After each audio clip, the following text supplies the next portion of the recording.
공포의 밤입니다. 폭우가 내리던 공포의 밤. 기록적인 폭우에 수도권을 포함한 이 중부지방이 물난리를 겪은 지난 8일 서울 서초구에서 너무 안타깝습니다. 맨홀에 빠져서 남매가 실종이 되는 사고가 발생했어요. 네, 그렇습니다. 8일 밤 10시 40분경이었는데요. 서초구의 한 건물을 나선 성인 남녀가 이 폭우를 뚫고 밖으로 나갔다가 맨홀에 빠지는 사고가 발생을 했습니다. 인근 차량 블랙박스에 이들의 모습이 고스란히 잡혔는데 사실 이 사고가 발생한 게 몇 초에 불과한 그런 상황이었어요. 그날 뭐 사실 우리가 밟았던 땅이 뭐 몇 분 만에, 몇 초 만에 사실 바다가 되는 상황을 그렇죠. 맞닥뜨리게 됐던 날이 바로 지난 월요일 밤이었었죠. 그런데 안타깝게도 처음에는 실종 소식으로 보도가 됐었는데 어젯밤 뉴스 보도를 통해서 접한 소식은 바로 이 남동생이 숨진 채 발견됐다라는 소식을 접했거든요. 이 40대 남동생 지난 10일이죠. 서초동의 한 버스 정류장 부근 맨홀에서 이 시신으로 발견이 됐습니다. 그런데 오늘 오전에 또 뉴스 보도를 봤더니 이 50대 누나죠. 50대 누나 역시 시신으로 발견이 됐는데 어젯밤 10시 20분에 발견됐던 걸로 알려지고 있습니다. 서울 반포천에서 역시 숨진 채 발견이 됐습니다. 너무 안타깝습니다. 이게 이제 물이 차오르다 보니까 사실 바닥이 잘 보이지 않아서 미처 이렇게 맨홀 뚜껑이 사실 열려 있으리라고 누가 상상을 했겠습니까? 정말 안타까운 사고인데요. 그런데 강남역 인근 도로 맨홀에 나타난 이 바퀴벌레로 추정이 되는 곤충떼를 촬영한 동영상이 이제 유튜브에 올라왔는데 이게 진짠가요? 8일 유튜브 영상으로 이 쇼츠 영상 한 10여 초 정도 되는 쇼츠 영상이 올라왔거든요. 제목이 실시간 강남역 바퀴벌레 출몰 이런 제목으로 올라왔습니다. 이 보면 지금 비가 내리는 도로의 이 맨홀을 통해서 올라온 벌레 수십 마리를 촬영한 건데 저는 쇼츠 영상으로는 못 보고 이 보도된 사진 자료로만 봤거든요. 지금 강남역 바퀴벌레라는 제목으로 여러 SNS를 통해서 이 지금 관련 영상이 공유가 된 상황인데 그런데 중요한 건 이게 강남역 일대에서 발견이 된 것인지에 대해서는 불분명한 상황입니다. 왜냐하면 이와 관련해서 지금 해충 관련 민원이 강남구청이나 인근 서초구청에 제기가 된 적이 없기 때문에 강남역 부근에서 이 제목은 그렇긴 하지만 발견됐다라고 단언해서 말씀드릴 수는 없는 상황입니다. 강남뿐만이 아니라 사실 서울 시내 곳곳에서 맨홀 때문에 많은 좀 피해가 있었던 것 같아요. 사실 맨홀이 지금 맨홀이 아니라 블랙홀이 됐다 이런 얘기가 나올 정도거든요. 강남뿐만 아니라 지금 이 맨홀 뚜껑 때문에 여러 가지 사건 사고가 빈번하게 일어나고 있는 상황인데 광화문역 또 이수역, 잠실역, 대척 일대에 이 맨홀이 물기둥이 솟구쳐서 오르거나 뚜껑이 날아가서 인근 도로 주변 아스팔트가 깨지거나 또 차량이 또 깨지는 그런 사고들이 이어졌습니다. 서울시에 따르면 이 관내에 있는 맨홀 무려 62만여 개가 넘는 그런 상황입니다. 이 맨홀 때문에 다친 시민들의 목소리도 여기저기서 들리고 있는 상황인데요. 이 마포의 한 직장인, 20대 직장인이 맨홀에 빠질 뻔했다라는 거죠. 그러니까 맨홀 뚜껑이 열려 있는 줄 사실 이게 알 수가 없었어요. 그렇죠. 그날 비가 너무 많이 와서 바닥이 안 보이죠. 네, 거의 바다 수준이라는 표현이 나올 정도였기 때문에 바닥에 맨홀 뚜껑이 열려 있는지 닫혀 있는지 알 수가 없는 상황이에요. 본인은 다행스럽게 이제 빠지지는 않았다고 하는데 또 어떤 분 같은 경우는 맨홀이 열린 줄 모르고 걷다가 뚜껑에 발가락을 부딪혀서 부상을 입었다는 분도 있고요. 그리고 이 대척 사거리 도로 한복판에 이 사각형 맨홀 뚜껑이 날아가서 차량 바퀴가 이 맨홀 구멍에 빠지는 그런 사고가 있기도 했습니다. 일단 맨홀 뚜껑이 이렇게 열리는 이유 수압 때문인 거죠. 왜냐하면 맨홀 뚜껑의 무게가 아주 적게는 뭐 40kg에서 6, 70kg 이상 되는 맨홀 뚜껑들도 있다고 해요. 그러면 이 정도의 무게인데 그러면 보통의 경우 뭐 성인 여성의 몸무게 정도에 해당되잖아요. 그런데 이 비를 견디지 못한단 말이야.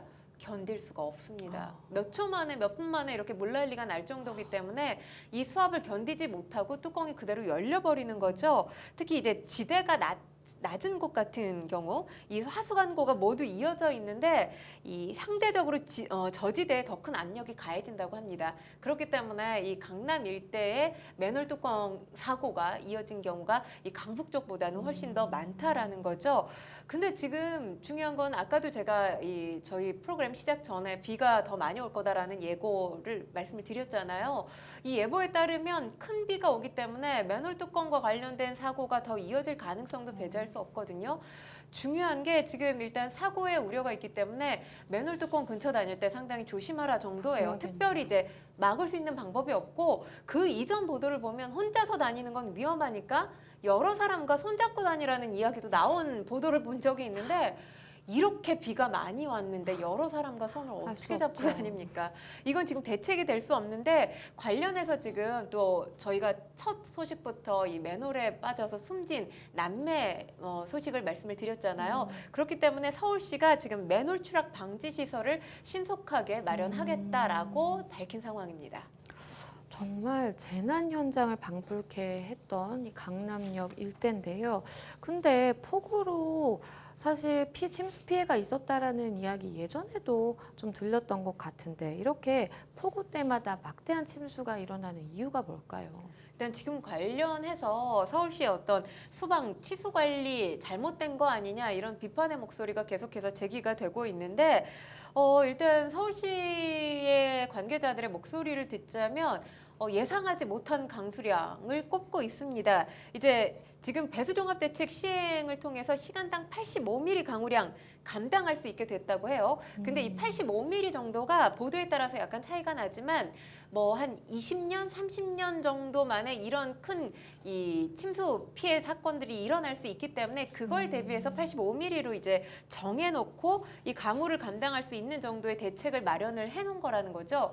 그런데 이번에 나온 이 강우량 보니까 1시간당 거의 120mm에 육박할 정도였어요. 그러니까 이 85mm를 감당할 수 있는 대책 마련이 됐다라고 안심할 수 있는 게 아니죠. 100mm 이상이 되면 대책이 불가능해질 수밖에 없는 상황이에요. 그렇기 때문에 지금 서울시가 이와 같이 큰 문제가 발생하게 된 이유로는 감당할 수 없는 강우량을 가장 큰 원인으로 지금 꼽고 있는데 그러니까 일단 지금 이것 처음에는 애초 보도에 80년 만에 가장 큰 강우량이다. 뭐 기록적인 폭우다라고 했는데 80년만도 아니고 115년 만이라고 하잖아요.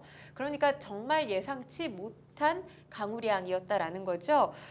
근데 사실 강남 근처에서 물난리가 났던 게 이번이 처음이 아니잖아요. 그쵸. 2011년 7월에도 강남구 서초구에 각각 이 시간당 최대 72mm, 86mm 상당히 많은 비가 내렸어요. 그러면서 2015년에 강남역 주변 종합 배수 대책을 통해서 강남역 주변에 이제 잦은 침수 요인을 주변보다 낮은 항아리 지형, 이건 아마 많은 보도를 통해서 아실 겁니다. 그리고 하수관로 설치 오류, 반포천 상류부 통수 능력 부족 등을 꼽고 이제 개선 작업을 진행을 했던 건데 지금 일단 관련해서 이 반포천 유역 분리터널 조성에 가장 큰 공을 들였는데 예상했던 기간보다 이 기간이 상당히 길어졌어요. 3년이나 완공이 늦어지면서 침수 피해가 커졌다라는 분석이 나오고 있고요. 그리고 지금 대규모 지하시설인 분리터널 이게 지금 강남역 등으로 몰리는 빗물을 이제 반포천 중류부로 직접 내보내는 터널이거든요. 중요한 건 지금 2019년 우기 전에 이제 완공하겠다 이렇게 목표를 세웠었는데 뭐 집안 상태, 예산 항상 사실 지자체 뭐 어떤 대책 실행과 관련해서 예산이 부족합니다 이런 목소리 나오잖아요. 지금도 그와 관련된 목소리가 나왔습니다. 예산 부족 등을 이유로 계속해서 미뤄졌습니다. 그러니까 올 9월에 모든 공사를 마치게 되면 시간당 85mm에서 95mm 가량의 어떤 강우 대응 능력이 갖춰지게 되는 건데 일단 이미 뭐 지금 상태는 사실 소를 잃은 상태라고 말씀을 드릴 수 있죠. 그리고 또 이 빗물바지 관리가 미흡했다라는 얘기가 나오고 있거든요. 그러니까 빗물을 배수로로 빼는 집수구 이게 이제 빗물바지라고 하는데 지자체에서 이 관리를 미흡하게 한 것이 아니냐 이렇게 목소리가 나오고 있습니다. 사실 정기적으로 뭐 일대 빗물바지 관리를 하고 있다고 해요. 그런데 중요한 건 이번에도 볼 수 있다시피 여기에 이제 이물질들, 가령 예를 들자면 담배꽁초나 쓰레기가 그렇죠. 빠지게 되면 빗물이 빨리 빠져나갈 통로가 마련이 되지 않는 거예요. 그렇기 때문에 또 이번에 문제가 됐다라는 목소리도 나오고 있습니다. 그래서 서울시는 이 빗물바지와 관련해서도 조금 더 이 관리 계획을 강화시킬 예정이다, 이런 목소리를 내고 있습니다. 일단 근데 중요한 게 지금 서울시가 목소리를 낸 게 대응할 수 있는 이 빗물 강우량을 85mm에서 지금 크게 잡아야 95mm잖아요. 100mm가 안 되고 있는데 전문가들의 목소리를 들으면 사실 100년 동안 시간당 100mm가 온 사례가 모두 6차례 였다고 합니다. 그리고 이번에도 이게 기후변화가 가장 큰 원인이 됐을 가능성이 있다고 하잖아요. 시간당 이렇게 크게 비가 내렸다라고 하는 것 자체는 기후변화의 원인을 지금 제기하고 있는 상황인데, 지금 계속해서 뭐 지구온난화의 문제, 어제 오늘의 문제가 아니에요. 기후변화의 문제는 계속될 것이기 때문에, 그러면 이와 같이 도심이 바다로 변하는 이 사고 가능성 얼마든지 있을 수 있다는 거죠. 그래서 지금 강남 일대 같은 경우는 처리 용량을 지금보다 훨씬 더 규모를 크게 해야 된다라는 전문가들의 지적도 이어지고 있습니다. 앞서서도 말씀드렸지만 강남역 일대가 침수됐던 경험을 우리가 했기 때문에 사실 서울시가 2015년부터 막대한 비용을 투입을 해서 강남역 침수 대책을 마련했다라고 하는데, 그런데도 피해를 막지 못한 건가요? 일단 이제 2015년 계획을 말씀드리면 강남역 일대 침수 취약 지역 종합배수 개선 대책을 발표를 했어요. 지금 침수 취약 지역 수방 시설 확충 사업에 투입한 총 예산이 규모가 꽤 큽니다. 1조 4천억 원 규모였어요. 그러니까 하천 수위보다 높은 고지대, 또 하천 수위보다 낮은 저지대, 이 경계 자체를 조정해서 빗물의 배출 방식을 이제 개선하겠다라는 거죠. 그래서 배수구역 경계 조정 공사 2016년까지 마무리할 예정이었습니다. 그런데 예산 또 지작물 이설 문제가 발생하면서 2024년까지 연장된 상태예요. 그러니까 이게 마무리할 계획이 2016년인데 2024년까지 연장이 됐다면, 이게 조금 사업 속도가 더뎌진다면 2024년 이후까지로 연장될 가능성도 배제할 수 없는 거잖아요.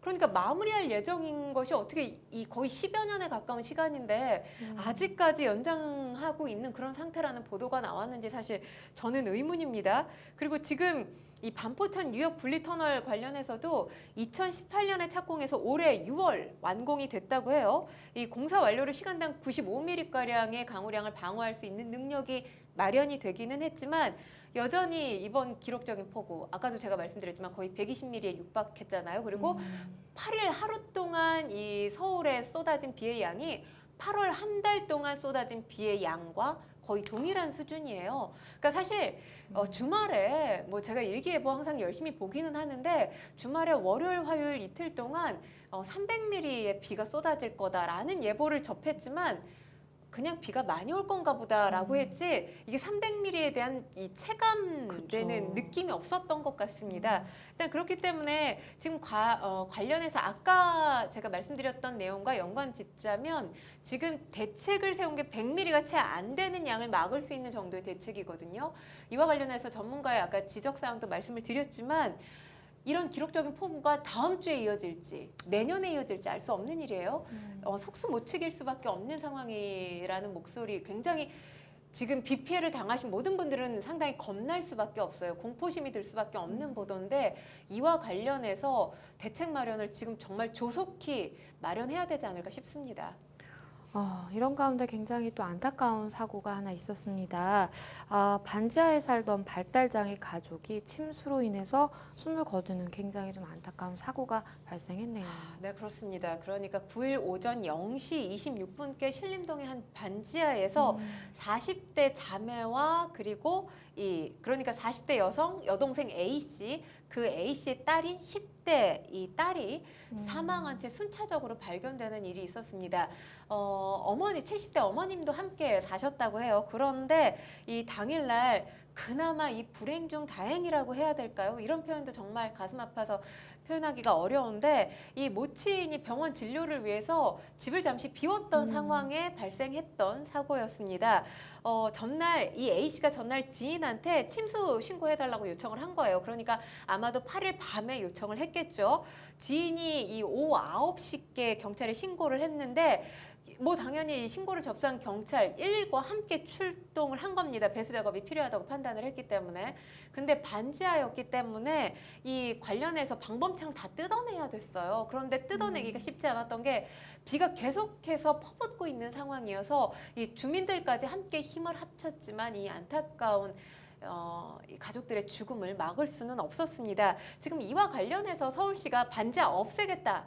이렇게 목소리를 냈거든요. 어떤 거냐면 반지하주택 일몰제 추진해서 10년에서 길면 20년 동안 유예기간을 주고 이 지금 주거용 지하와 반지하 건물을 없애겠다. 이렇게 목소리를 냈는데 지금 이 안타까운 사망 소식이 전해지니까 지금 서울시도 다급한 마음에 낸 대책이기는 한데 여기에 대해서 지금 실효성이 있느냐 그러게요. 목소리가 많습니다. 왜냐하면 지금 이와 관련해서 일단 공공임대주택으로 옮기는 게 최선의 방책일 수 있는데 공급량 부족할 수밖에 없어요. 그리고 한 푼이라도 아끼기 위해서 공공임대주택이 아닌 반지하를 선택한 주민들도 있을 것이기 때문에 이와 관련해서는 지금 너무 졸속대책 아니냐라는 목소리가 나오고 있습니다.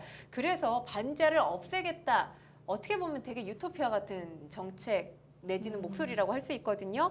지금 상태에서는 차수벽을 설치하거나 아니면 화재가 났을 때 대피할 수 있는 방법을 강구해서 반지하에 살고 있는 사실 사회적 취약계층이 반지하에 많이 살고 계시잖아요. 이 반지하 주택 구조를 보완하는 방법을 선택하는 것이 훨씬 더 현실성이 있다라는 전문가들의 목소리가 이어지고 있습니다. 그런데 상황이 굉장히 좀 심각한데도 이 서울시의 수방 치수 예산이 3년째 줄어들고 있는 상황이라고 하는데요. 그래서 좀 비판하는 목소리도 있는 것 같아요. 지금 올해 수방 예산을 지난해와 비교를 하면 약 900억 원가량 줄어들었습니다. 그래서 사실 서울시에서 지금 서울에서 물난리가 났던 당일에 오세훈 시장과 관련해서 비판의 목소리가 네티즌들로부터 굉장히 많이 쏟아졌었던 그런 상황이에요. 일단 지금 서울시에 따르면 올해 이 치수 분야 예산 4,200여억 원을 편성을 했는데 지난해가 5천억 원이 좀 넘었어요. 거기에 비교했을 때 한 890억 원가량이 줄어든 그런 상황입니다. 그러니까 서울시의 수방 치수 예산이 2010년 강남역 일대가 침수됐었던 일이 있었죠. 그리고 2011년에 우면산 산사태가 발생을 했었습니다. 그 이후에 2012년부터 2019년까지 4,317억에서 6,168억까지 거의 2천억 원 가깝게 이 관련 예산이 증가했어요. 그런데 2020년부터 올해까지 계속해서 이 예산이 줄어들고 있는 상황입니다. 일단 지금 여기에는 사실 이게 오세훈 시장만의 이 비판을 가할 일은 아닙니다. 왜냐하면 올해 수방 예산으로 4,450억 원을 편성을 했거든요. 그런데 서울시 의회의 절대 다수를 차지했던 것, 지금 6월 지방선거 이후에 바뀌었지만 그 이전까지는 사실 민주당이 서울시 의회 거의 대부분을 차지했다라고 해도 과언이 아닙니다. 이 민주당에서 248억 원 더 삭감을 한 거예요. 그러니까 5.9%가량을 더 삭감했습니다. 일단 서울시가 예산이 이렇게 줄어든 데 대한 이유가 있다라는 이야기를 하고 있어요. 그러니까 배수 개선 대책 관련해서 대규모 예산 사업이 마무리 단계에 있기 때문에 예산을 줄였다라는 입장입니다. 그러니까 총 45개 사업이 진행이 되고 있었는데 이 가운데서 40개 사업이 완성이 됐던 그러니까 완료가 됐다라는 거죠. 그러니까 이 대규모 예산이 소요되는 사업이 마무리 단계에 있기 때문에 이 수방 치수 관련 예산이 2020년부터 조금씩 줄 수밖에 없었다라는 게 지금 서울시의 입장입니다. 그리고 또 한 가지는 지금 오세훈 시장이 2011년에 우면산 산사태가 발생한 이후에 10년간 5조 원 투입해서 시간당 100mm 집중호우에도 견딜 수 있도록 이 도시수의 안전망 개선하겠다. 라고 목소리를 냈어요. 그런데 이게 지금 오세훈 시장이 2011년에 관련해서 목소리를 낸 건데 2013년에 박원순 전 시장이 취임한 다음에 이 대심도 터널 공사 7곳 가운데 한 곳으로 축소가 됐습니다. 그러면서 나머지 사업은 이루어지지 않은 상황이에요.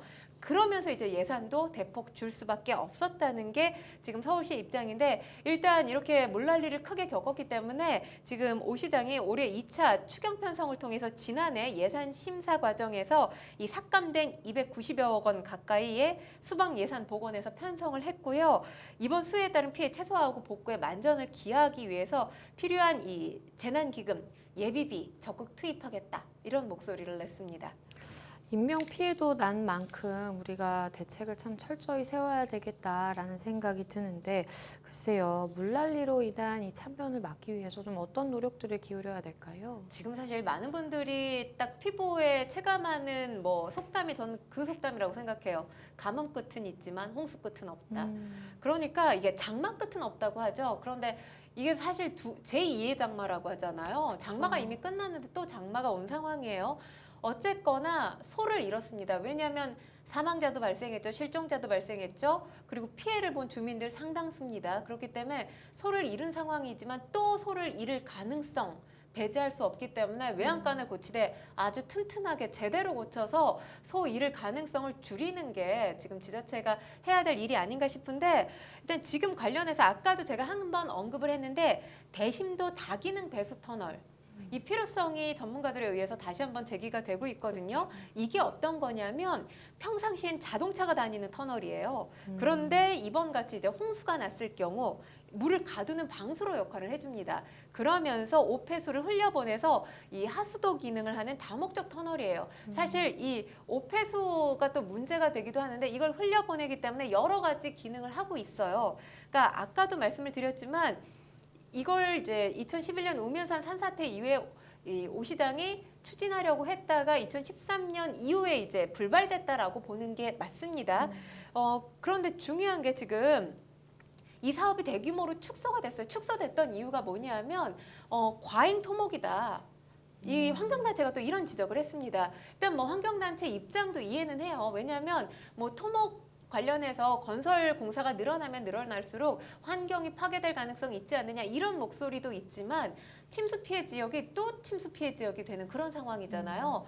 근데 일단 이 목소리에 이 박 전 시장이 취임 후에 사업을 축소를 했는데 이번에 보면 가장 중요한 게 이 관련해서 양평구, 그러니까 양천구 같은 경우는 양천구도 비가 많이 내렸거든요. 근데 피해가 없었던 지역 중에 그렇다고 하나입니다. 그러니까 하더라고요. 피해가 완전히 없진 않았지만 피해 규모가 다른 피해가 컸던 지역들에 비하면 굉장히 최소화됐다라고 볼 수 있었던 건데 지금 신월 빗물 저류 시설 이건 지금 설치돼 있거든요. 그러니까 양천구 같은 경우는 2017년부터 이게 운영이 되고 있어요.